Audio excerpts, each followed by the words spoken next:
അവധിയായിരിക്കും എന്ന് അറിയിച്ചിട്ടുണ്ട് സർക്കാർ. നാളെ പൊതു അവധി പ്രഖ്യാപിച്ചിട്ടുണ്ട് സംസ്ഥാന സർക്കാർ. നേരത്തെ ഉന്മേഷ് പറഞ്ഞു നിർത്തിയതുപോലെ ഇപ്പോൾ ഒരു കമ്മ്യൂണിസ്റ്റ് നേതാവിന് നമ്മൾ ഇങ്ങനെ ഒരു മുദ്രാവാക്യം കേൾക്കില്ല. കണ്ണേ കരളെ VSA, ഞങ്ങളുടെ നെഞ്ചിലെ റോസാപ്പൂവേ എന്ന ഒരു മുദ്രാവാക്യം, അത് പുന്നപ്പുഴയുടെ നേതാവെ, അങ്ങനെ ഇപ്പോൾ മലമ്പുഴയിലെത്തുമ്പോൾ മലമ്പുഴയുടെ നേതാവെ, പൊന്നോമനെ, അങ്ങനെ ഒരു നേതാവിനെ പറഞ്ഞ് കണ്ണേ കരളെ എന്ന പേര് ചേർത്ത് ഒരു നേതാവിന് മുദ്രാവാക്യം വിളിക്കുന്നത് ഒരു കമ്മ്യൂണിസ്റ്റ് ശൈലി ആയിരിക്കില്ല. പക്ഷേ ഒരു ഘട്ടത്തിൽ പാർട്ടി അതിനെ തള്ളിപ്പറയുകയും ചെയ്തതാണ്.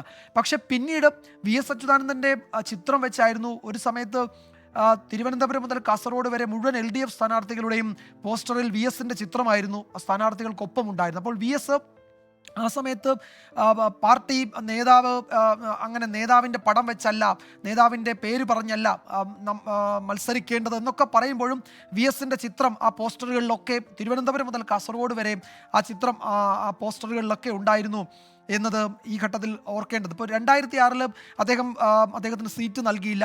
പിന്നീട് തെരുവുകളിൽ ജനമാർത്തിരമ്പി പാർട്ടി അദ്ദേഹത്തിന് സീറ്റ് നൽകി.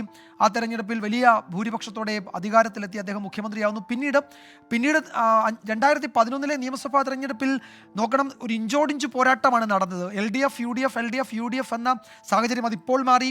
ഭരണ തുടർച്ചയുള്ള ഒരു സർക്കാർ ഇവിടെയുണ്ട്. പക്ഷെ അന്ന് ആ സമയത്ത് തന്നെ 2006 തന്നെ ആ സർക്കാരിന് ഭരണ തുടർച്ച ഉണ്ടാകുമായിരുന്നു എന്നതൊരു പൊതു വിലയിരുത്തലായിരുന്നു. കാരണം 68-72 വെറും 4 സീറ്റിൻ്റെ വ്യത്യാസത്തിലായിരുന്നു, അല്ലെങ്കിൽ 2-3 സീറ്റിലാണ് VS അച്യുതാനന്ദൻ സർക്കാരിന് ഭരണ തുടർച്ച നഷ്ടമായത്. അദ്ദേഹത്തിൻ്റെ വ്യക്തിപരമായ വിലയിരുത്തലിൽ 2-3 സീറ്റ് നമ്മൾ തോറ്റു എന്ന് അദ്ദേഹം ചുരുക്കി പറയുന്നുണ്ടായിരുന്നു. തോൽവിയുടെ കാരണങ്ങളൊക്കെ VS പാർട്ടിക്കകത്ത് പറഞ്ഞത് പിന്നീട് വാർത്തയാവുകയും ഒക്കെ ചെയ്തതാണ്. അതിൽ 2-3 സീറ്റുകളൊക്കെ എണ്ണി പറഞ്ഞ് അവിടെ എങ്ങനെ തോറ്റു എന്നൊക്കെ അദ്ദേഹം പാർട്ടിയോട് ചോദിക്കുന്ന ഒരു സാഹചര്യമൊക്കെ ഉണ്ടായിരുന്നു. എറണാകുളത്ത് പിറവുമൊക്കെ അദ്ദേഹം ആ പട്ടികയിൽപ്പെടുത്തിയ സീറ്റുകളാണ്.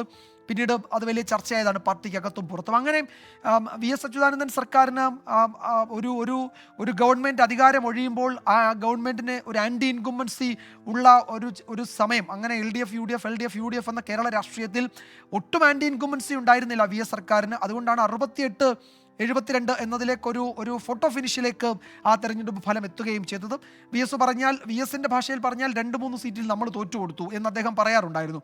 അങ്ങനെ അത്തരമൊരു സാഹചര്യം സംഭവിച്ചില്ലായിരുന്നെങ്കിൽ അന്ന് അപ്പോൾ തന്നെ ഇടതുപക്ഷത്തിന് കേരളത്തിലൊരു ഭരണ തുടർച്ച ഉണ്ടാകുമായിരുന്നു എന്നത് പിന്നീട് ഒരു വിലയിരുത്തലായി VSനോടൊപ്പം ഉണ്ടായിരുന്നവരും സ്വതന്ത്ര രാഷ്ട്രീയ നിരീക്ഷകരും ഒക്കെ ചൂണ്ടിക്കാട്ടുകയും ചെയ്തിട്ടുള്ളതാണ്. അപ്പോൾ ആ സമയത്തെ ജനകീയ നീക്കങ്ങൾ, ഇപ്പോൾ മൂന്നാറിലെ ഒഴിപ്പിക്കൽ എന്നത് ഇന്ത്യയാകെ ചർച്ച ചെയ്തതാണ്. അപ്പോൾ ഒരു കയ്യേറ്റം ഒഴിപ്പിക്കൽ, സർക്കാർ ഭൂമി അനധികൃതമായി കൈവശം വച്ചിരിക്കുന്ന വൻകിടക്കാരിൽ നിന്നും ഭൂമി ഏറ്റെടുക്കാൻ ബുൾഡോസറുകളെ ഇറക്കി ഒരു ദൗത്യസംഘത്തെ കൊണ്ട് അത്തരമൊരു നടപടിയിലേക്ക് പോവുകയും കുറേ ഒഴിപ്പിക്കുകയും ഒക്കെ പിന്നീട് കോടതിയിലും ഒക്കെയായി പാർട്ടി അതിൽ ഇടപെടുകയും ഒക്കെ ചെയ്ത ഒരു സാഹചര്യം. അങ്ങനെ കേരള രാഷ്ട്രീയം ഭൂമി രാഷ്ട്രീയത്തിൽ കേന്ദ്രീകരിച്ച് മുന്നോട്ട് പോയ എത്രയോ കാലങ്ങൾ നമ്മളുടെ മുന്നിലുണ്ട്. അതിനു മുന്നേ അദ്ദേഹം സ്ത്രീ വിഷയങ്ങളാണ്, പെൺവാണിഭ വാർത്തകൾ കൊണ്ട് നിറയുന്ന കേരളത്തിൽ അത്തരക്കാരെ കയ്യാമം വെച്ച് നടത്തിക്കുമെന്ന് അദ്ദേഹം തെരഞ്ഞെടുപ്പ് വേദികളിൽ പ്രസംഗിച്ചപ്പോൾ അദ്ദേഹത്തിൻ്റെ വാക്കുകൾ മുഴുവിപ്പിക്കുന്നതിന് മുമ്പ് ഈ പറയുന്ന കണ്ണേ കരളെ മുദ്രാവാക്യം വിളിയും വലിയ കരഘോഷവുമായിരുന്നു അദ്ദേഹത്തിൻ്റെ പ്രസംഗവേദികളിൽ കേട്ടത്. അത് CPM ഇടതുപക്ഷ അനുഭാവികളോ പാർട്ടി പ്രവർത്തകരോ മാത്രമായിരുന്നില്ല അദ്ദേഹത്തോടൊപ്പം ആ ഘട്ടത്തിലൊക്കെ ആ സമര പോരാട്ടങ്ങളിൽ ഉണ്ടായിരുന്നത്. അത് കേരളത്തിൻ്റെ ഒരു പൊതുസമൂഹം ആ സമരങ്ങളെ നിശബ്ദമായി പിന്തുണച്ചിരുന്നു. പാർട്ടിക്ക് അപ്പുറത്തേക്ക് അദ്ദേഹത്തോടൊപ്പം അണിചേരുകയും ചെയ്തു. ആയിരക്കണക്കിന്, അല്ലെ 10,000 കണക്കിന്, ലക്ഷക്കണക്കിന് ആളുകൾ എന്നത് ഈ ഘട്ടത്തിൽ ഓർക്കേണ്ടതുണ്ട്.